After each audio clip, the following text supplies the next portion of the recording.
આપણે ચર્ચા કરીએ તો વિદ્યુત ચુંબકીય વિકિરણના તરંગ સ્વભાવની જો વાત કરીએ તો આ સૌપ્રથમ આપણને જેમ્સ મેક્સવેલ નામના વૈજ્ઞાનિકે આ શબ્દ વિશે પરિચિત કર્યા હતા. આપણે આના વિશે આગળ પણ ઇલેક્ટ્રોનની બાબતમાં સાંભળી ચૂક્યા છીએ કે જેમ્સ મેક્સવેલ નામના વૈજ્ઞાનિકે એવું કીધું હતું કે જ્યારે કોઈ વીજભારિત કણ, આપણે ઇલેક્ટ્રોનની વાત કરી શકીએ છીએ, જ્યારે કોઈ વીજભારિત કણ એ પ્રવેગિત ગતિ કરતો હોય, પ્રવેગિત ગતિનો મતલબ આપણે એવો કાઢ્યો હતો કે તે ઇલેક્ટ્રોનની આજુબાજુ ફરે છે, પ્રોટોનની આજુબાજુ ફરે છે, અને બીજું તે પોતાની ધરી પર પણ ફરે છે. બરાબર, આવી બે પ્રકારની ગતિ કરતો હોય તો આપણે એને કહી શકીએ પ્રવેગિત ગતિ કરે છે. જ્યારે કોઈ આવો વીજભારિત કણ પ્રવેગિત ગતિ કરતો હોય ત્યારે તે ઇન શોર્ટ બે પ્રકારના વિદ્યુત ચુંબકીય વિકિરણો એમાંથી નીકળતા હોય. એક મતલબ એની અંદર વિદ્યુતીય ક્ષેત્ર અને ચુંબકીય ક્ષેત્ર બંને ઉત્પન્ન થાય. બરાબર, એક રીતના આ ઇલેક્ટ્રોન એ ચુંબકીય વેવલેન્થ એટલે કે ચુંબકીય ક્ષેત્ર પોતાનામાંથી ઉત્પન્ન કરશે અને બીજું એ પોતે વિદ્યુત તરીકે પણ વધશે. આમ આ જે ઇલેક્ટ્રોન છે એટલે કે વીજભારિત કણ એમાંથી કંઈક ને કંઈક વિકિરણો પારગમિત થશે. પારગમિત ધેટ મીન્સ એની અંદરથી નીકળશે. આપણે આવા વિકિરણોને કહેવાનું છે વિદ્યુત ચુંબકીય વિકિરણો. વિદ્યુત ચુંબકીય વિકિરણો, તમે એનું ઇંગ્લિશ નામ તો સાંભળેલું જ છે, ઇલેક્ટ્રોમેગ્નેટિક વેવ્સ. ઇલેક્ટ્રોમેગ્નેટિક વેવ્સ આવું નામ સાંભળેલું જ હશે. તો આ પ્રવેગિત ગતિના કારણે થાય છે અને એ સૌપ્રથમ જેમ્સ મેક્સવેલ નામના વૈજ્ઞાનિકે દુનિયાને જાણ કરી હતી. આ વિદ્યુત ચુંબકીય વિકિરણ એની વ્યાખ્યા આપણે સૌપ્રથમ લખી નાખીએ, પછી એના તરંગ સ્વભાવની ચર્ચા કરશું. ચલો આપણે અહીંયા લખીએ એક મુદ્દો પાડીને. જેમ્સ મેક્સવેલ મેક્સવેલે જણાવ્યું કે જ્યારે વિદ્યુત ચુંબકીય વિકિરણ જ્યારે વિદ્યુતીય રીતે ભારિત કણો એટલે કે વીજભારિત કણો પ્રવેગ હેઠળ ઘૂમે છે ત્યારે વિદ્યુતીય અને ચુંબકીય ક્ષેત્ર ઉત્પન્ન થાય છે. ચુંબકીય ક્ષેત્ર ઉત્પન્ન થાય છે અને પારગમિત થાય છે. પારગમિતનો મતલબ જ એ થયો કે એમાંથી નીકળે છે, જેને વિદ્યુત ચુંબકીય તરંગો, વિદ્યુત ચુંબકીય તરંગો અથવા તો વિકિરણો કહે છે. તરંગો અથવા તો વિકિરણ. આ એક રીતના વિદ્યુત ચુંબકીય વિકિરણની વ્યાખ્યા થઈ ગઈ. હવે મેક્સવેલે જે તરંગ સ્વભાવ સમજાવ્યો છે એને પહેલા આપણે બરાબર સમજી લઈએ. મેક્સવેલે એવું જણાવ્યું હતું કે સૂર્યમાંથી જે પ્રકાશના કિરણો આવે છે ને, એ સૂર્યમાંથી આવતા પ્રકાશના કિરણો એક કંઈક વિદ્યુત ચુંબકીય વિકિરણોને મળતા આવે છે. વિદ્યુત ચુંબકીય વિકિરણો એનો મતલબ એમ થાય છે કે તે ઇલેક્ટ્રોન્સને મળતા આવે છે. હાલમાં તમને ખબર જ હશે કે સૂર્યમાંથી આવતા પ્રકાશના કિરણો એને આપણે ફોટોન કહીએ છીએ. આ સૂર્યના પ્રકાશને આપણે તરંગ સ્વરૂપે કલ્પી શકીએ છીએ અને આ તરંગ સ્વરૂપ એ ઇલેક્ટ્રોમેગ્નેટિક વેવ્સ છે. એટલે કે એની અંદર ચુંબકીય ક્ષેત્ર અને વિદ્યુતીય ક્ષેત્ર બંને આપણને જોવા મળશે. એ આપણે બરાબર સમજવું પડશે. વિદ્યુત ચુંબકીય વિકિરણોના ગુણધર્મો આપણે એક પછી એક જોઈએ. જુઓ, એમાં સૌથી પહેલું વિદ્યુત ચુંબકીય વિકિરણનો ગુણધર્મ એ છે કે કોઈ પણ વિદ્યુત ચુંબકીય વિકિરણમાં વિદ્યુતીય ક્ષેત્ર, ચુંબકીય ક્ષેત્ર અને એની દિશા ત્રણે ત્રણ લંબ દિશામાં હોય છે. તમે આ જરા આકૃતિને બરાબર રીતે જોઈ લ્યો. આમાં ત્રણ અક્ષ તમને દેખાશે, એક્સ, વાય અને ઝેડ અક્ષ. બરાબર. હવે જુઓ, એમાં લાલ કલરનું જે આપેલું છે એ છે આપણું વિદ્યુતીય ક્ષેત્ર, ફોર એક્ઝામ્પલ. બરાબર. અને બ્લુ કલર છે એ છે ચુંબકીય ક્ષેત્ર. એ બંને જુઓ તો સરખી રીતે એ એકબીજાને લંબ સ્વરૂપે આપેલા છે. ફરીથી જોજો બરાબર રીતે, લંબ સ્વરૂપે આપેલા છે, લાલ કલર અને બ્લુ કલર. એટલે એક રીતના ચુંબકીય ક્ષેત્ર અને વિદ્યુતીય ક્ષેત્ર એકબીજાને લંબ સ્વરૂપે હોય સૂર્યના પ્રકાશમાં. અને બીજું, આ બે અક્ષને પણ લંબ સ્વરૂપે એની દિશા હોય. હવે સૂર્યનો પ્રકાશ કઈ દિશામાં જાય છે? તો બરાબર રીતના જુઓ, સૂર્યનો પ્રકાશ એક્સ દિશામાં જાય છે. દેખાય છે આ રીતના? સૂર્યનો પ્રકાશ એક્સ દિશામાં ગતિ કરતો હોય તો વાય અક્ષ ઉપર એનું ચુંબકીય ક્ષેત્ર ઇલેક્ટ્રિકલ ક્ષેત્ર હોય અને ઝેડ અક્ષ ઉપર એનું ચુંબકીય ક્ષેત્ર હોય. સમજાણું? આ ત્રણ વસ્તુ એકબીજાને લંબ દિશામાં હોય છે. ફરીથી જોઈ લ્યો બરાબર રીતે. જો સૂર્યનો પ્રકાશ એક્સ દિશામાં ગતિ કરતો હોય તો એને લંબ સ્વરૂપે વિદ્યુતીય ક્ષેત્ર અને ચુંબકીય ક્ષેત્ર આવેલું હોય છે. આ સિમ્પલ લોજિક વડે આ આકૃતિ દ્વારા આપણે સરખી રીતે સમજી શકીએ છીએ. બરાબર આકૃતિ ફરીથી એકવાર જોઈ લ્યો છો. સમજાઈ ગયું? આવી રીતે સૂર્યનો પ્રકાશ ગતિ કરતો હોય છે. એનો બીજો ગુણધર્મ પણ આપણે જોઈ લઈએ. તો આ પહેલો ગુણધર્મ આપણે શું કહેવાય, વિદ્યુત ચુંબકીય વિકિરણનો જોઈ લીધો. સેકન્ડ ગુણધર્મ એ છે કે એને કોઈ પણ પ્રકારના માધ્યમની જરૂર નથી. બરાબર રીતના જોજો, અહીંયા પહેલી આકૃતિ છે ને એ અવાજનું માધ્યમ છે, અવાજના તરંગો છે. બીજી આકૃતિ છે એ પાણીની અંદર જળ તરંગો છે. બરાબર? તમારે અવાજના તરંગો અને પાણીના તરંગો હોય ને તો એને કોઈ માધ્યમની જરૂર પડે. અવાજને ફેલાવવું હોય ને તો એને હવાની જરૂર પડશે, વાતાવરણની જરૂર પડશે. પાણીના તરંગોને સીધી વાત છે પાણીના માધ્યમની જરૂર પડશે. પણ અહીંયા તમારે ઇલેક્ટ્રોમેગ્નેટિક વિદ્યુત ચુંબકીય વિકિરણો છે ને એને કોઈ પણ પ્રકારના માધ્યમની જરૂર જ નથી. એનો મતલબ એ શૂન્યાવકાશની અંદર પણ વહન પામી શકે છે. બરાબર જોજો, ફરીથી તમે સમજવાની કોશિશ કરજો કે અવાજના વિકિરણો અને પાણીના અવાજના તરંગો અને પાણીના જે તરંગો છે એને માધ્યમની જરૂર પડે છે, જ્યારે વિદ્યુત ચુંબકીય વિકિરણોને કોઈ પણ પ્રકારના માધ્યમની જરૂર નથી. તે શૂન્યાવકાશમાં પણ ગતિ કરી શકે છે. આ એનું બીજો ગુણધર્મ થઈ ગયો. હવે ત્રીજા ગુણધર્મની જો વાત કરીએ તો હું એમ કહી શકું છું કે વિદ્યુત ચુંબકીય વિકિરણ એની અંદર ઘણા બધા એરિયા પડે છે, એના ઘણા બધા પ્રકાર પડે છે. કંઈક આવી રીતે એવું માની લ્યો કે સૂર્યનો પ્રકાશ છે ને એને આટલા વિભાગમાં હું વર્ગીકૃત કરી શકું છું. લાંબા વિકિરણો, રેડિયો વિકિરણો, માઇક્રોવેવ, ઇન્ફ્રારેડ, દ્રશ્ય પ્રકાશ, અલ્ટ્રાવાયોલેટ, એક્સ રે અને ગેમા રેઝ. જુદા જુદા આ મતલબ આ બધી વસ્તુ એની તરંગ લંબાઈ અને આવૃત્તિથી અલગ પડે છે. દરેકની તરંગ લંબાઈ અને આવૃત્તિના આધારે એના આટલા પ્રકારો પાડી શકાય છે. બરાબર? અહીંયા ઉપરની સાઈડ એની આવૃત્તિ હર્ટ્ઝમાં આપેલી છે અને નીચેની સાઈડ એની તરંગ લંબાઈ એ મીટરમાં આપેલી છે. આવૃત્તિ અને તરંગ લંબાઈ જો કે એકબીજાના વ્યસ્ત હોય છે એ તમને ખબર જ હશે. હું એમ કહું કે આ સાઈડથી આ સાઈડ તરંગ લંબાઈ વધતી હોય, જોઈ લ્યો તરંગ લંબાઈમાં જો આ સાઈડથી આ સાઈડ વધારો થતો હોય તો એનાથી ઊંધું એમ કહી શકું છું કે આવૃત્તિમાં આ સાઈડથી આ સાઈડ ઘટાડો થતો હોય. ઓકે, એવું આપણે માની શકીએ છીએ. હવે આપણે આની અંદરના જુદા જુદા જે ભાગ છે એના વિશે જોવાનું છે. ઓવરઓલ આને આપણે વિદ્યુત ચુંબકીય વર્ણપટ તરીકે ઓળખવાનું છે. સ્પેક્ટ્રમ એટલે કે વર્ણપટ કહેવાય. સૌથી પહેલા જોઈ લઈએ આપણે દ્રશ્ય પ્રકાશ. જુઓ, દ્રશ્ય પ્રકાશ એટલે સૂર્યના પ્રકાશમાંનો એવો ભાગ જેને આપણે નરી આંખે જોઈ શકીએ છીએ. આપણે એને જાણીએ જ છીએ. નોર્મલી જુઓ તો એનો એરિયા ગણીએ ને તો એ આપણે 10⁻15 હર્ટ્ઝ વચ્ચેનો મળશે. એક્ઝેક્ટ એરિયા કંઈક આવો છે 3.9 ગુણ્યા 10⁻14, 7.9 10⁻14.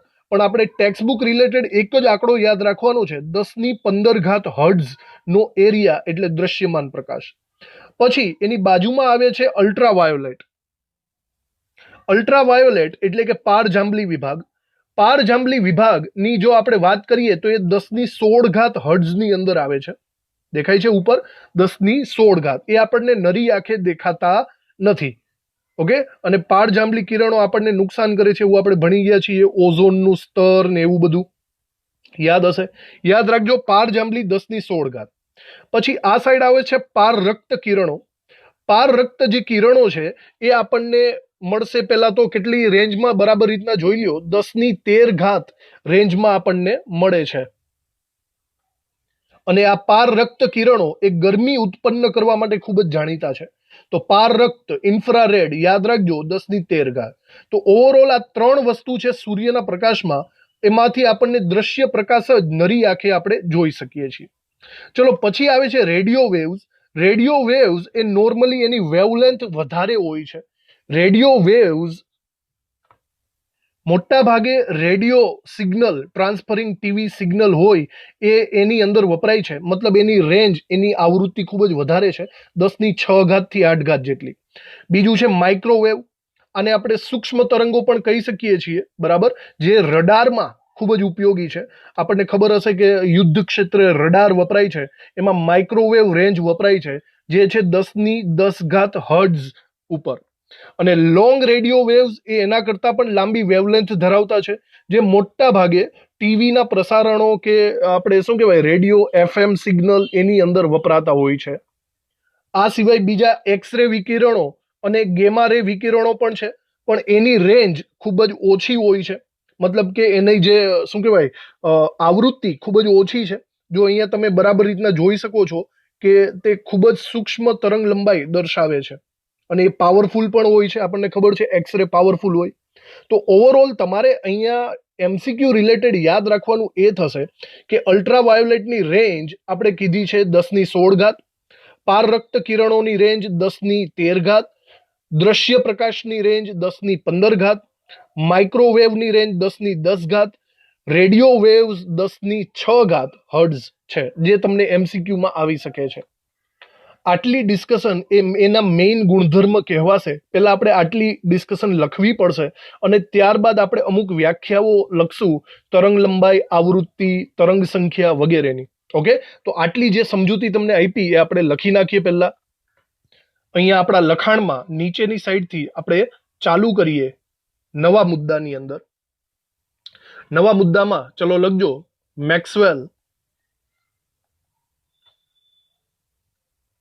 મેક્સવેલે સૌ પ્રથમ જણાવ્યું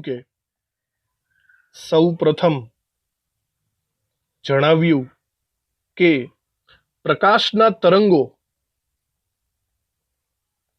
પ્રકાશના તરંગો એ આંદોલન કરતા વિદ્યુતીય અને ચુંબકીય લાક્ષણિકતા સાથે સંકળાયેલા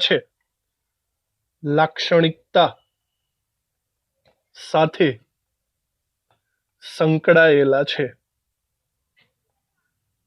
આવું સૌ પ્રથમ મેક્સવેલે કીધું હતું. હવે આ જે વિદ્યુત ચુંબકીય તરંગ અથવા તો વિકિરણ છે એની લાક્ષણિકતાઓ આપણે જોવાની છે. તો અહીંયા થોડું હેડિંગ કરી દઈએ, વિદ્યુત ચુંબકીય તરંગો અથવા તો વિકિરણોની લાક્ષણિકતાઓ. બરાબર, જે હમણાં આપણે સમજાવી હતી એને આપણે હવે ડિસ્ક્રાઇબ કરીને લખી નાખીએ. તમારી ટેક્સ્ટબુકની અંદર આ આકૃતિ આપેલી છે, જે આપણને વિદ્યુત ચુંબકીય તરંગની લાક્ષણિકતા સમજવામાં મદદ કરશે. મારી વાત ધ્યાનથી સાંભળજો. આ હમણાં મેં શીખવાડી દીધું છે.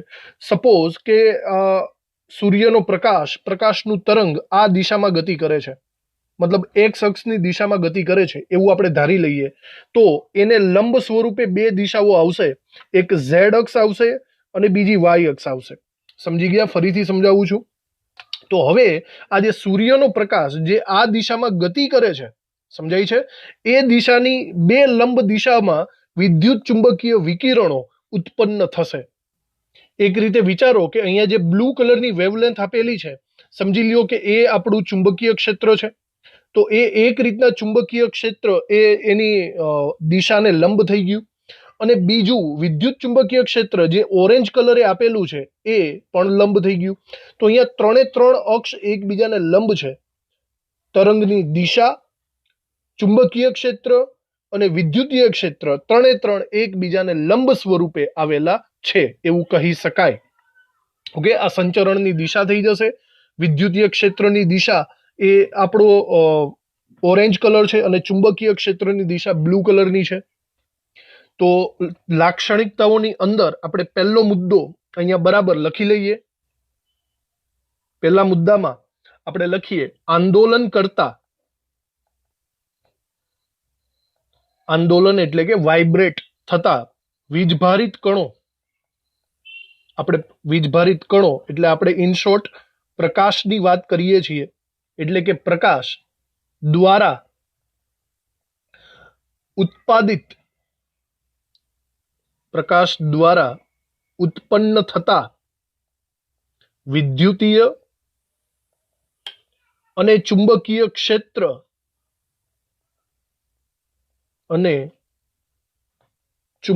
ક્ષેત્ર એકબીજાને લંબ હોય છે. એકબીજાને લંબ હોય છે અને તે તરંગના સંચરણની દિશા એટલે કે તરંગ જે દિશામાં જાય છે એ દિશાને પણ લંબ હોય છે. જે આપણે આકૃતિમાં દર્શાવ્યું છે. તમારે જેવી તેવી આકૃતિ દોરી નાખવી, બરાબર, એક્ઝામમાં નહીં આવે, પણ આપણા નોલેજ માટે દોરવી જરૂરી છે. તો ચલો, આ આપણો ફર્સ્ટ મુદ્દો થઈ ગયો, બરાબર, લંબ દિશાને રિલેટેડ. ચલો, હવે આપણે સેકન્ડ મુદ્દો લખવાનો છે. તો સેકન્ડ મુદ્દો હમણાં આપણે કીધું હતું કે શૂન્યાવકાશમાં પણ ગતિ કરી શકે છે, એના વિશે આપણે વાત થઈ ગઈ છે. તો લખીએ, અવાજના અથવા પાણીના તરંગોની જેમ વિદ્યુત ચુંબકીય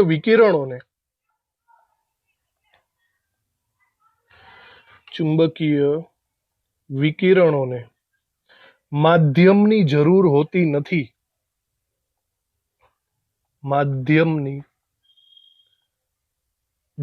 હોતી નથી. તેઓ શૂન્યાવકાશમાં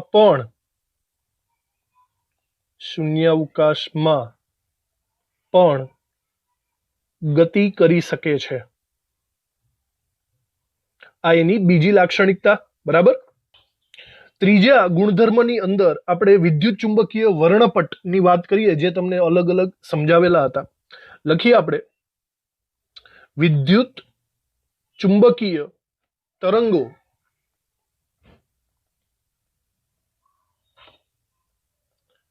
ઘણા પ્રકારના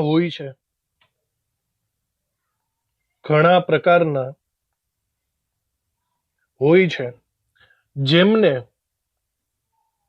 જેમને તરંગ લંબાઈ અથવા આવૃત્તિ દ્વારા અલગ પાડી શકાય છે. તેઓ વિદ્યુત ચુંબકીય વર્ણપટ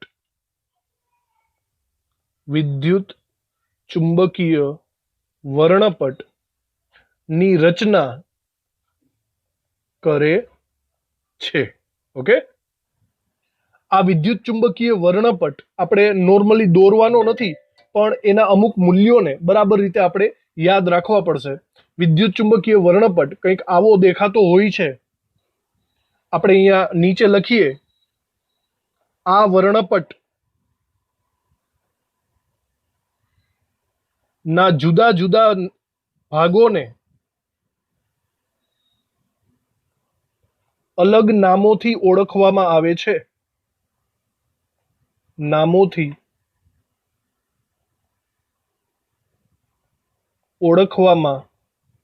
આવે છે. આપણે આ બધા જે ભાગો છે એના નામ અને એની રેન્જ સ્પેશિયલી યાદ રાખવાની છે. તો બરાબર રીતે એની નોંધ આપણે કરવાની છે. તો બરાબર જોઈ લ્યો.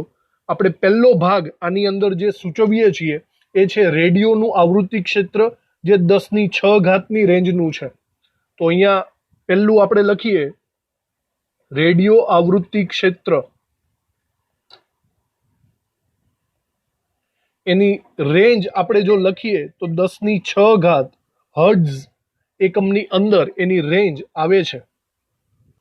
અને આ જે આવૃત્તિ ક્ષેત્ર, આ રેન્જની જે તરંગો છે એને આપણે સ્પેશિયલી રેડિયો પ્રસારણમાં એનો ઉપયોગ થાય છે. તો અહીંયા એ બી લખી નાખીએ, રેડિયો પ્રસારણમાં ઉપયોગી. ઓકે, આ પહેલી વાત થઈ ગઈ. હવે એના પછી જે બીજું ક્ષેત્ર છે એ છે સૂક્ષ્મ તરંગ ક્ષેત્ર. ઇંગ્લિશમાં પણ થોડું ઘણું એના નામ યાદ રાખજો. આને માઇક્રોવેવ ક્ષેત્ર કહેવાય, માઇક્રોવેવ રેન્જ, માઇક્રોવેવ બરાબર રેન્જ એને કહી શકાય. અને આ રેન્જ યાદ રાખજો 10⁻10 હર્ટ્ઝ ની છે, 10⁻10 હર્ટ્ઝ ની. અને એનો સ્પેશિયલ ઉપયોગ રડાર માટે થાય છે, રડાર માટે ઉપયોગી. ઓકે, આ બીજું થઈ ગયું. ચલો હવે હજી આગળ વધતા જઈએ ત્રીજા ક્ષેત્ર તરફ. ચલો ત્રીજું ક્ષેત્ર એ છે પારરક્ત ક્ષેત્ર. આપણે લખીએ પારરક્ત ક્ષેત્ર, જેને ઇંગ્લિશમાં IR ઇન્ફ્રારેડ ની રેન્જ ક્ષેત્ર કહી શકાય. અને આ જે ઇન્ફ્રારેડ ની રેન્જ છે એ 10⁻13 આવે છે, 10⁻13 હર્ટ્ઝ આવે છે. અને એનો ઉપયોગ ગરમ કરવા માટે કરી શકાય, ગરમ કરવા માટે, ગરમી મેળવવા માટે ઇન્ફ્રારેડ રેઝ વાપરી શકાય છે. ઓકે, ચલો આ 3 ક્ષેત્ર. હજી એક ક્ષેત્ર છે ઇન્ફ્રારેડ રેન્જ. હવે એની પછી આપણે લઈ, એકચ્યુઅલી આવે દ્રશ્યમાન, પણ આપણે લઈ અલ્ટ્રાવાયોલેટ, પારજાંબલી ક્ષેત્ર, પારજાંબલી ક્ષેત્ર. આ પારજાંબલી ક્ષેત્ર એટલે કે અલ્ટ્રાવાયોલેટ ક્ષેત્ર થશે, યુવી રેન્જ. આ યુવી રેન્જ એ 10⁻16 હર્ટ્ઝ માં આવે છે, 10⁻16 હર્ટ્ઝમાં બરાબર. જેને આપણે સૂર્યમાંથી આવતા હાનિકારક વિકિરણો તરીકે પણ ઓળખીએ છીએ. સૂર્યમાંથી આવતા હાનિકારક વિકિરણો જેનું આપણે ઓઝોન દ્વારા શોષણ થઈ જાય છે એવું આપણે ભણેલા છીએ. ઓકે, હવે સમજવા જેવી વાત એ છે, યાદ રાખજો કે પારરક્ત અને પારજાંબલીની વચ્ચેના એરિયાની અંદર આપણે દ્રશ્યમાન પ્રકાશને લઈ શકીએ છીએ. ઓકે, તો લખીએ છીએ અહીંયા નીચે, અથવા તો તમે એની મિડલમાં પણ લખી શકો છો તો તમને બરાબર રીતે યાદ રહેશે. પારરક્ત અને પારજાંબલીની મિડલનું જે ક્ષેત્ર છે એ છે દ્રશ્યમાન ક્ષેત્ર, વિઝિબલ રેન્જ. આપણી આંખ આ દ્રશ્યમાન ક્ષેત્રને જ જોઈ શકે છે, બાકી અલ્ટ્રાવાયોલેટ, પારરક્ત, રેડિયો આવૃત્તિ એક પણ રેન્જને જોઈ શકતું નથી. તો દ્રશ્યમાન ક્ષેત્ર એની રેન્જ છે 10⁻15 હર્ટ્ઝ જેટલી. અને એના ઉપયોગમાં આપણે એવું લખી શકીએ છીએ કે માનવીની આંખ જોઈ શકે છે, બીજા એક પણ રેન્જ માનવીની આંખ જોઈ શકતી નથી. તો બરાબર સમજો કે આ બધી વસ્તુઓ MCQ છે. તમારે આખી રેન્જ યાદ નથી રાખવાની, પણ તમને MCQ પૂછાઈ શકે. રેડિયોની આવૃત્તિ 10⁻6, સૂક્ષ્મ તરંગ એટલે કે માઇક્રોવેવ ક્ષેત્ર 10⁻10, પારરક્ત 10⁻13, પારજાંબલી 10⁻16 અને વચ્ચેની સાઈડ આવે છે દ્રશ્યમાન 10⁻15 હર્ટ્ઝ. આ દરેક MCQ રિલેટેડ તમારે યાદ રાખવાના છે. તો વિદ્યુત ચુંબકીય વિકિરણની આટલી લાક્ષણિકતાઓ આપણે ભણી લીધી.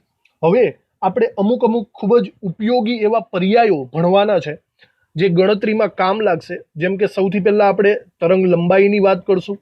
તરંગ લંબાઈ કોને કહેવાય, વ્યાખ્યા શું છે, એનું સૂત્ર. પછી આપણે આવૃત્તિની વાત કરશું. અને બીજું એક છે તરંગ સંખ્યા, એની પણ વાત કરશું. પહેલા આને બરાબર રીતે સમજી લઈએ, લખી લઈએ બરાબર, અને એના પછી આપણે એના દાખલાઓ પણ ગણવા પડશે. ચલો તો આપણે અહીંયા 3 વ્યાખ્યાઓ સમજવાની કોશિશ કરીએ. સૌથી પહેલા હું તરંગ લંબાઈ સમજાવું છું. સપોઝ આ એક પ્રકાશનું તરંગ છે એવું આપણે કહી શકીએ, અને ગતિ કરે છે એવું આપણે વિચારી લઈએ બરાબર. તો આની અંદર તરંગ લંબાઈ કોને કહીશું? ક્રમશઃ બાજુમાં આવેલા 2 શૃંગ અથવા 2 ગર્ત, આવું તમે 10મા ધોરણમાં 9મા ધોરણમાં ભણી ગયા હોય. ઉપરના ટોચના 2 છેડા, એકદમ હાઈએસ્ટ ટોચના 2 છેડા વચ્ચેનું અંતર, અથવા તો નીચેના એકદમ 2 છેડા વચ્ચેનું અંતર. ઉપરના છેડાને શૃંગ કહેવાય, નીચેનાને ગર્ત કહેવાય. એ બંને વચ્ચેના અંતરને આપણે તરંગ લંબાઈ તરીકે ઓળખી શકીએ છીએ બરાબર. આ વિશે તમે જાણો જ છો. તો 2 ક્રમિક શૃંગ અથવા 2 ક્રમિક ગર્ત વચ્ચેના અંતરને તરંગ લંબાઈ કહે છે. તરંગ લંબાઈને નોર્મલી આપણે લેમ્બડા યુનિટ વડે દર્શાવીએ છીએ. લેમ્બડા એ તમને ખબર જ છે, આવી રીતે અહીંયા લખેલો છે એ રીતે દર્શાવી શકાય છે. અને મોટા ભાગે એ સેન્ટીમીટર, મીટર કે એંગસ્ટ્રોમ એકમોમાં દર્શાવાય છે. જો આપણે તરંગ લંબાઈની વાત કરીએ તો એ નેનોમીટર કે એંગસ્ટ્રોમની અંદર દર્શાવાય છે. ચલો સેકન્ડ આપણે ફ્રીક્વન્સી જોઈએ. ફ્રીક્વન્સી એટલે કે આવૃત્તિ. તો આવૃત્તિ કઈ રીતે સમજી શકાય એ બરાબર રીતના સમજો. દાખલા તરીકે ફરીથી કે આ એક કોઈ વિકિરણ છે, સૂર્યપ્રકાશનું વિકિરણ. તો આવૃત્તિની વ્યાખ્યા એ થશે કે કોઈ પણ એક જગ્યાએથી, સપોઝ આપણે એક અહીંયા પોઈન્ટ બનાવ્યો છે, એક દરવાજો બનાવ્યો છે, કોઈ પણ એક જગ્યાએથી ચોક્કસ સમયમાં, બરાબર, અથવા તો આપણે એમ કહી શકીએ એકમ સમયમાં, એકમ સેકન્ડમાં કે એકમ મિનિટમાં પસાર થયેલા તરંગોની સંખ્યા, એને આપણે ફ્રીક્વન્સી તરીકે ઓળખશું. બરાબર, ચોક્કસ જગ્યાએથી એકમ સમયમાં પસાર થયેલા તરંગોની સંખ્યા, એને આપણે આવૃત્તિ તરીકે ઓળખવાનું છે. ઓકે. ત્રીજી વસ્તુ આપણે જોવાની છે તરંગ સંખ્યા. તરંગ સંખ્યાને કંઈક આવી રીતે આપણે સમજી શકીએ કે સપોઝ કોઈ પ્રકાશનું તરંગ આવી રીતે જતું હોય તો એમાં ચોક્કસ અંતર વચ્ચે, ચોક્કસ અંતર એટલે 1 સેન્ટીમીટર પણ હોઈ શકે, 1 મીટર પણ હોઈ શકે. સપોઝ 1 સેન્ટીમીટરની અંદર આવેલા તરંગોની સંખ્યા, આટલા 1 સેન્ટીમીટર રેન્જની અંદર કેટલા તરંગો આવેલા છે એને આપણે પ્રતિ સેન્ટીમીટર તરંગ સંખ્યા કહી શકીએ. જો 1 મીટર લીધું હોય તો તમે કહી શકો છો પ્રતિ મીટર તરંગ સંખ્યા. અને તરંગ સંખ્યાનો આપણે સૂત્ર લઈએ તો તરંગ સંખ્યાનું સૂત્ર થશે 1/λ. ઓકે, આવી રીતે આ સૂત્ર સહિત આ વ્યાખ્યાઓ આપણે જોઈ લીધી. ચલો તો લખાણની અંદર આપણે આવૃત્તિની સૌપ્રથમ વ્યાખ્યા લખીએ. આવૃત્તિની વ્યાખ્યાથી ચાલુ કરીએ. 1 સેકન્ડમાં આપેલ બિંદુમાંથી પસાર થતા તરંગોની સંખ્યાને આવૃત્તિ કહે છે. આવૃત્તિને આપણે મ્યુ યુનિટ સિમ્બોલ દ્વારા દર્શાવશું. જોજો ઘણા બધા છોકરાઓ નોર્મલી વી લખી દેતા હોય છે, પણ આવી રીતે નહીં, ચોક્કસ લખો. મ્યુ આવી રીતે ચોક્કસ લખી શકાય છે. તો મ્યુ એને આપણે દર્શાવવાનો એક સંજ્ઞા થઈ ગઈ. હવે આ આવૃત્તિ છે એનો યુનિટ આપણે એકમ પણ લખી નાખીએ. આવૃત્તિ નો એકમ હર્ટ્ઝ તરીકે લઈ શકાય. હર્ટ્ઝ, જેને આપણે હમણાં જ લખ્યું હતું, HZ સિમ્બોલ વડે દર્શાવી શકાય, અથવા એને સેકન્ડ ઇનવર્સ પણ સિમ્બોલ ચાલશે. બરાબર, જુદા જુદા દાખલાઓમાં જુદા જુદા એકમ આપેલા હોય છે. આ જે હર્ટ્ઝ નામ છે એ એકચ્યુઅલી એક વૈજ્ઞાનિકના નામ ઉપરથી આવેલું છે. હેનરીચ હર્ટ્ઝ નામના વૈજ્ઞાનિકના નામ ઉપરથી. હેનરીચ હર્ટ્ઝ વૈજ્ઞાનિક ના નામ પરથી એનો એકમનું નામ હર્ટ્ઝ પાડવામાં આવ્યું છે. અને એના યુનિટની પણ જો વાત કરીએ આપણે, સૂત્રની વાત, તો આવૃત્તિનું સૂત્ર મ્યુ = c/λ થશે. બરાબર, આ યુનિટ મતલબ આ સૂત્ર બરાબર યાદ રાખવાનું. અહીંયા જે c છે એ પ્રકાશની ગતિ છે, પ્રકાશનો વેગ છે. પ્રકાશના વેગને નોર્મલી આપણે 3 × 10⁸ મીટર પ્રતિ સેકન્ડ દ્વારા દર્શાવીએ છીએ. બરાબર, આ તમે સાંભળ્યું જ હશે. જો એની એક્ઝેક્ટ વેલ્યુ જો લેવામાં આવે ને તો કંઈક આવી એક્ઝેક્ટ વેલ્યુ પણ થાય છે, 2.997925 × 10⁸ મીટર પ્રતિ સેકન્ડ. પણ આપણે આટલી એક્ઝેક્ટ વેલ્યુ ક્યાંય લઈશું નહીં. ગણતરીમાં મોસ્ટ ઓફલી આપણે 3 જ આપણે લઈશું. 3 × 10⁸ એ પ્રકાશનો વેગ અથવા તો ગતિ થશે. અને લેમ્ડા એટલે તરંગ લંબાઈ થશે, જેની વિશે આપણે હજી માહિતી લેવાની બાકી છે. તો આ બધી ડિસ્કશન આપણે પૂરી કરી આવૃત્તિની. હવે તરંગ લંબાઈ જોઈ લઈએ. તરંગ લંબાઈને આપણે લેમ્ડા સંજ્ઞા દ્વારા દર્શાવીએ છીએ અને એની વ્યાખ્યા કંઈક આવી થશે: 2 ક્રમિક શૃંગ અથવા 2 ક્રમિક ગર્ત વચ્ચેના અંતરને તરંગ લંબાઈ લેમ્ડા તરીકે ઓળખાય છે. તરંગ લંબાઈનો એકમ તરીકે જો વાત કરીએ તો નોર્મલી એનું નામની અંદર જ લંબાઈ શબ્દ આવેલો છે, તો લંબાઈને લગતા યુનિટ આની અંદર આપણે વાપરી શકીએ. ફોર એક્ઝામ્પલ એસઆઈ એકમ તરીકે વાત કરીએ તો એનો એસઆઈ એકમ મીટર આપણે લઈશું. આ સિવાય અન્ય એકમો પણ આવેલા છે. અન્ય એકમ તરીકે તમે સેન્ટીમીટર, નેનોમીટર, એંગસ્ટ્રોમ વગેરે વાપરી શકો છો. આપણે અહીંયા વિદ્યુત ચુંબકીય વિકિરણોની વાત કરીએ છીએ તો વિદ્યુત ચુંબકીય વિકિરણોમાં આના નાના એકમોનો વધારે પડતો યુઝ થશે, એટલે કે નેનોમીટર, એંગસ્ટ્રોમ એવા એકમોનો વધારે પડતો યુઝ થશે. અને જો લેમ્બડાના સૂત્રની વાત કરીએ તો એ લેમ્બડાનું સૂત્ર એ મ્યુ ઉપરથી જ લાવી શકાય છે. હમણાં આપણે જોયું હતું mu is equal to C upon lambda. તો બસ આ લેમ્બડાને જરા કરતા બનાવો તો સૂત્ર આવું થઈ જાય કે lambda is equal to C upon mu. બરાબર, બંને એકબીજા ઉપર ડિપેન્ડન્ટ જેવા જ સૂત્રો છે. આવી રીતે તરંગ લંબાઈ અને આવૃત્તિ બંનેનું એકબીજામાં કન્વર્ઝેશનના ઘણા બધા સવાલો આપણને આવી શકે છે. તો આ તરંગ લંબાઈની વાત થઈ ગઈ. હવે આપણે તરંગ સંખ્યાને પણ જોઈ લઈએ. તરંગ સંખ્યા એને સિમ્બોલમાં આપણે દર્શાવીએ તો આવૃત્તિની ઉપર 12ની નિશાની કરી નાખવાની. મ્યુ 12 એ એનો સિમ્બોલ થશે. બરાબર, આ નોર્મલી તરંગ સંખ્યા એ સ્પેક્ટ્રોસ્કોપીમાં ખાસ કરીને વપરાય છે. એના વિશે આપણે લખીએ. પહેલા તો વ્યાખ્યા લખી નાખીએ. એકમ લંબાઈમાં એટલે કે એકમ સેન્ટીમીટર અથવા તો એકમ મીટર લઈ શકાય. એકમ લંબાઈમાં રહેલા તરંગની સંખ્યા, તરંગોની સંખ્યાને તેની તરંગ સંખ્યા કહી શકાય. બરાબર, અને આ જે તરંગ સંખ્યા છે એ ખાસ કરીને સ્પેક્ટ્રોસ્કોપી એટલે કે વર્ણપટમાં ઉપયોગી છે, વપરાય છે. સ્પેક્ટ્રોસ્કોપીમાં વપરાય છે. અહીંયા એ બી લખી નાખો, સ્પેક્ટ્રોસ્કોપી એની અંદર આવશે. જો તરંગ સંખ્યાનો આપણે એકમ લખીએ તો જરા એકમને આપણે સૂત્ર દ્વારા જ સમજી શકીએ. જો તરંગ સંખ્યા છે ને એનું સૂત્ર કંઈક આવું થશે, 1 અપોન લેમ્બડા. બરાબર, એનો મતલબ જુઓ, લેમ્બડાનો એકમ સેન્ટીમીટર હોય તો તરંગ સંખ્યાનો એકમ હું પ્રતિ સેન્ટીમીટર, પ્રતિ મીટર, પ્રતિ નેનોમીટર આવું કંઈક લખી શકું છું. બરાબર, તો આવી રીતના આ સૂત્ર પણ ખાસ કરીને યાદ રાખજો. આપણી પાસે 3 સૂત્ર આવી ગયા, આવૃત્તિનું, તરંગ લંબાઈનું અને તરંગ સંખ્યાનું. એને રિલેટેડ હવે આ બધી વાતો અહીંયા પૂરી થઈ છે. તો આ વિદ્યુત ચુંબકીય વિકિરણની તરંગ સ્વભાવની થિયરીની અંદર આટલી વસ્તુ આપણે સમજવાની હતી. હવે આપણી પાસે અમુક સૂત્રો આવી ગયા છે તો આપણે એના દાખલાઓ પણ ગણવાના છે. તો એ આપણે ફિનિશ કરીએ આજના દાખલાઓ. ચલો, દાખલાઓમાં સૌથી પહેલા 3 કોયડા આપણને આપેલા છે. કોયડો ઉદાહરણ 2.3 થી આપણે આ ગણતરીઓ ચાલુ કરીએ. વાંચો બરાબર રકમને. ઓલ ઇન્ડિયા રેડિયો દિલ્હીનું વિવિધ ભારતી સ્ટેશન તમને 1368 કિલો હર્ટ્ઝ, જોજો યુનિટ ખાસ KHZ લખ્યું છે એટલે કે કિલો હર્ટ્ઝ તમને આપેલું છે, આવૃત્તિ પર પ્રસારણ કરે.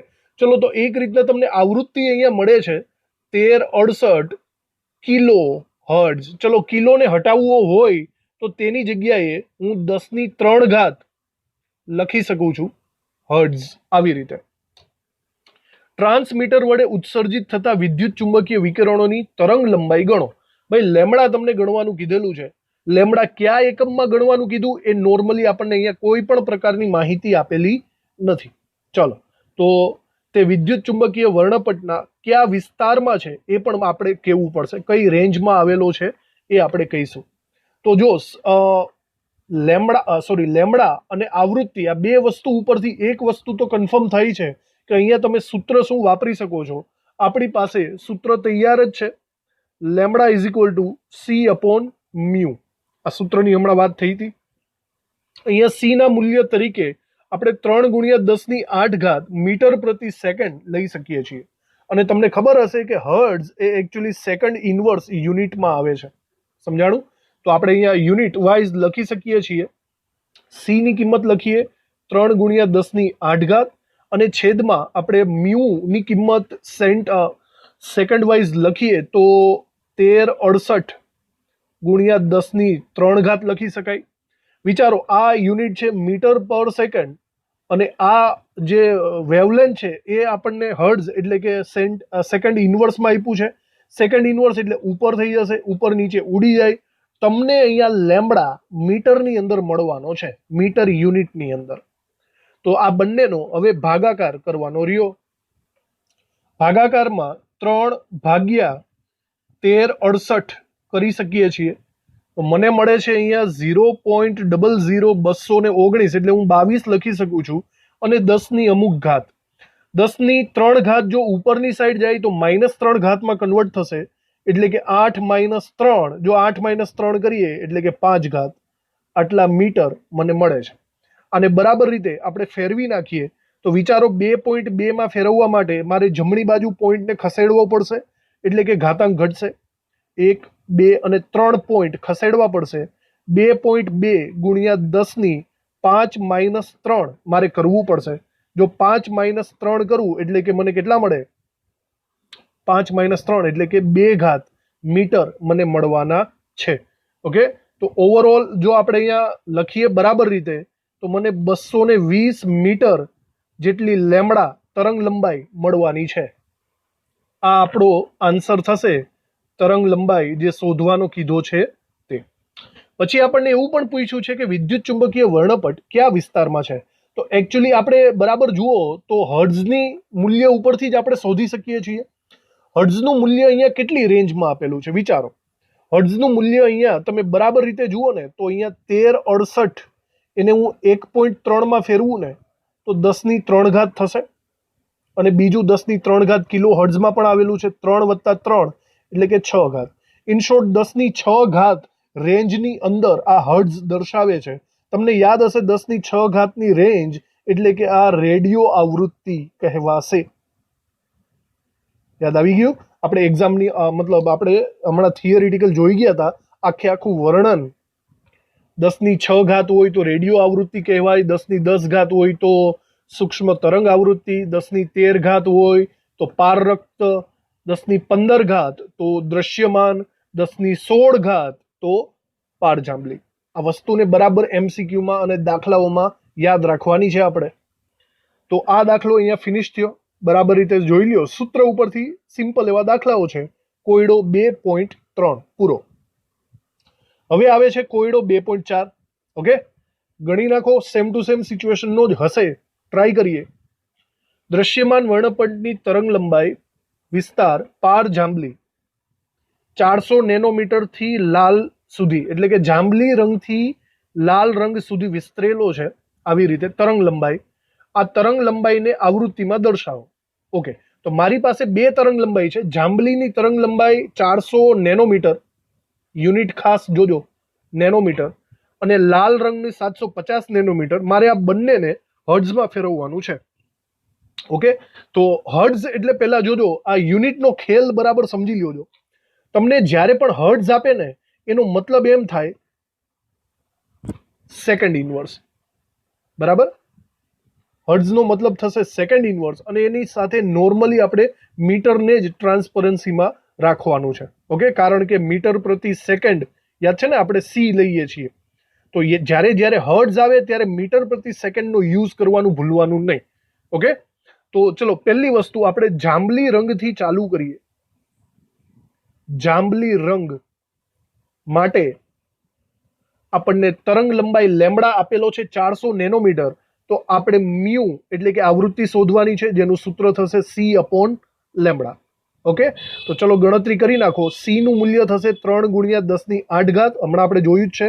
અને લેમ્બડા તમારે મીટરમાં લેવો પડશે. ફરીથી કહું છું, બરાબર, મીટરમાં. હર્ટ્ઝ છે તો મીટર આવશે.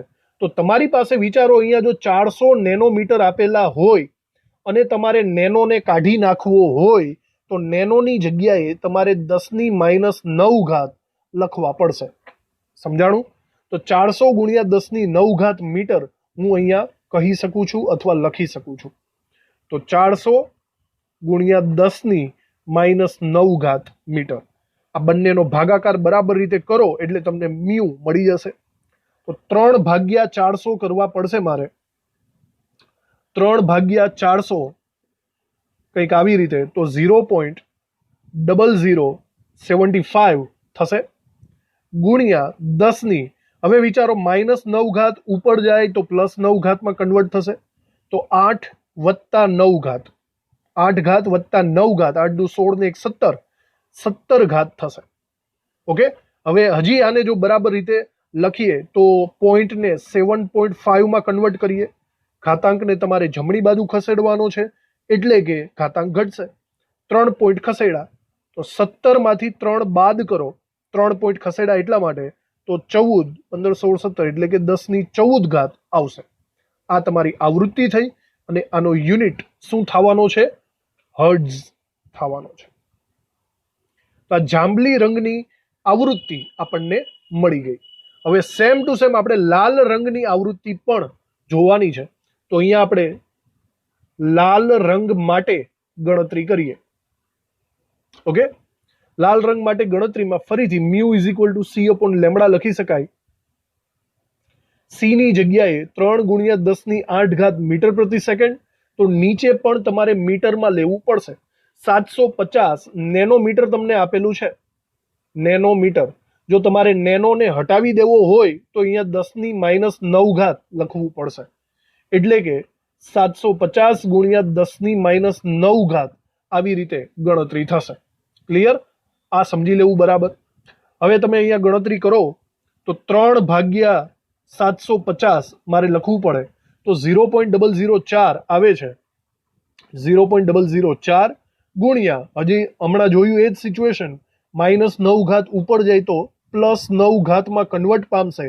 8 વત્તા 9 એટલે કે 17 ઘાત થશે. તમારે આ પોઈન્ટને ફરીથી જમણી બાજુ ખસેડવો પડશે. તો 4 એટલે કે 3 પોઈન્ટ ખસેડા, 4 ગુણ્યા 10 ની 17 - 3 ઘાત, 17 - 3 ઘાત એટલે કે 14 ઘાત. આવી રીતે આપણને મળે છે. ક્લિયર? તો આ થઈ ગયો લાલ રંગ માટેનો હર્ટ્ઝ મ્યુ. આવી રીતે તો તરંગ લંબાઈ 400 નેનોમીટર થી 750 નેનોમીટર હોય તો આવૃત્તિ હું એમ કહી શકું છું 7.5 થી 4 10 ની 14 ઘાત હર્ટ્ઝ જેટલી હશે. ઓકે, તો આપણે આ રેન્જ બરાબર રીતે શોધી કાઢી. સમજાઈ ગયું તમને? આ હતો આપણો દાખલો કોયડો 2.4 નો. ઉદાહરણ હજી એક છે, કોયડો 2.5. આને પણ આપણે ગણવાનું છે. બરાબર ટ્રાય કરો. પીળા રંગનું વિકિરણ જેની તરંગ લંબાઈ એંગસ્ટ્રોમમાં આપેલી છે. ચલો, તમને ખબર હશે 1 એંગસ્ટ્રોમ એટલે 10 ની -10 ઘાત મીટર થાય. ખબર જ હોવી જોઈએ. આપણે એની તરંગ સંખ્યા અને આવૃત્તિ શોધવાની છે. ઓકે, તો સૌથી પહેલા તરંગ લંબાઈમાંથી ઇઝીલી આપણે તરંગ સંખ્યા શોધી શકીએ છીએ. પહેલી વસ્તુ તરંગ સંખ્યા. ચલો યાદ કરો, તરંગ સંખ્યાનો સિમ્બોલ થાય મ્યુ બાર અને એનો સૂત્ર એકદમ સિમ્પલ હતું 1/λ. ઓકે, અહીંયા તમે મીટરમાં કદાચ કન્વર્ટ નહીં કરો ને તો પણ ચાલશે. તો જુઓ, તરંગ સંખ્યા ને આપણે 1/λ તરીકે લખીએ તો 1/5800 આવું લખી શકીએ છીએ. જો 1/5800 લખશું તો એનો યુનિટ એંગસ્ટ્રોમ ઇનવર્સ આવશે. પણ આપણે નોર્મલી આપણે શું કહેવાય મીટર ઇનવર્સમાં જ શોધી કાઢીએ, એ આપણા માટે સારું રહેશે. તો તરંગ સંખ્યાનો યુનિટ મીટર ઇનવર્સમાં કરવો હોય તો વિચારો 5800 એંગસ્ટ્રોમ, એંગસ્ટ્રોમને કાઢી નાખવો હોય તો તેની જગ્યાએ 10 ની -10 ઘાત લખવી પડે. તો હું અહીંયા છેદમાં લખીશ 5800 ગુણ્યા 10 ની -10 ઘાત. આવી રીતે થશે. તો મારે હવે 1/છેદમાં એક રીતના 5800 કરવા પડશે. 1/5800 કરો, તમને અહીંયા મળે છે 0.0001724. 17 રાખીએ બરાબર. અને ગુણ્યા 10 ની કેટલી ઘાતાંક એ જુઓ તો 10 ની -10 ઘાત ઉપર આવે તો 10 ની +10 ઘાતમાં કન્વર્ટ થશે. ઓકે, હજી આની ગણતરી કરીએ આપણે તો પોઈન્ટને બરાબર રીતે એડજસ્ટ કરીએ જમણી બાજુ એટલે કે ઘાતાંક ઘટશે. 1.7 ગુણ્યા 10 ની 10 ઘાત. અને જુઓ પોઈન્ટ કેટલા ખસેલા છે, 1 2 3 અને 4. 4 પોઈન્ટ ખસેડેલા છે એટલે કે -4. આપણને અહીંયા મળે છે 1.7 ગુણ્યા 10 ની 6 ઘાત. આ તમારી તરંગ સંખ્યા થશે. અને આ તરંગ સંખ્યા કયા યુનિટમાં છે એ ખાસ લખજો. મીટરમાં આપણે ફેરવું હતું એટલે કે મીટર ઇનવર્સ યુનિટમાં આવે છે. સમજાણું? તરંગ સંખ્યા આવી રીતે મળી. પ્રતિ મીટરે આટલી સંખ્યા તમને મળશે. ચલો હવે આવૃત્તિની વાત કરી નાખીએ. આવૃત્તિ પણ આપણને ગણવાની કીધેલી જ છે. તો ચલો આવૃત્તિની ગણતરી કરીએ. આવૃત્તિનું સિમ્પલ સૂત્ર થશે mu is equal to C upon lambda. અહીંયા ફરજિયાત તમારે લેમડા મીટરમાં લેવો પડે, કારણ કે સી મીટર પ્રતિ સેકન્ડમાં છે. હમણાં જ ગણેલા દાખલાઓ છે બધા, તો આવડી જ જાય. સી ની જગ્યાએ 3 ગુણ્યા 10⁸ લેવાનો અને લેમડાની જગ્યાએ 5800 અને એંગસ્ટ્રોમની જગ્યાએ આપણે લખી શકીએ 10⁻10 મીટર. તો તમારે આની ગણતરી કરવી પડશે. 3 ભાગ્યા 5800 આપણે કરી નાખીએ તો મને જવાબ મળે છે 0.00052 થાય ને. 0.00052 ગુણ્યા 10⁸ અંશમાં છે અને આ -10 ઉપર જાય તો +10 માં કન્વર્ટ થશે. તો વિચારો 8 + 10 કેટલા થાય? 18 ઘાતાંક થશે. હવે આ પોઈન્ટને તમે બરાબર રીતે એડજસ્ટ કરો. જમણી બાજુ એટલે ઘાતાંક ઘટશે, તો 5.2 માં એડજસ્ટ કરવાનું છે. 1 2 3 અને 4 પોઈન્ટ જમણી બાજુ ખસેડવાના છે. તો 10⁸ -4 કરવા પડે. 10⁸ -4 એટલે કે 10⁻14 થશે. આ મળી ગયું આપણું મ્યુ, જે આપણે લખશું સેકન્ડ ઇનવર્સ અથવા તો હર્ટ્ઝ યુનિટની અંદર. તો આપણા બંને જવાબ આપણને મળી ગયા છે. આપણા ફાઇનલ આન્સર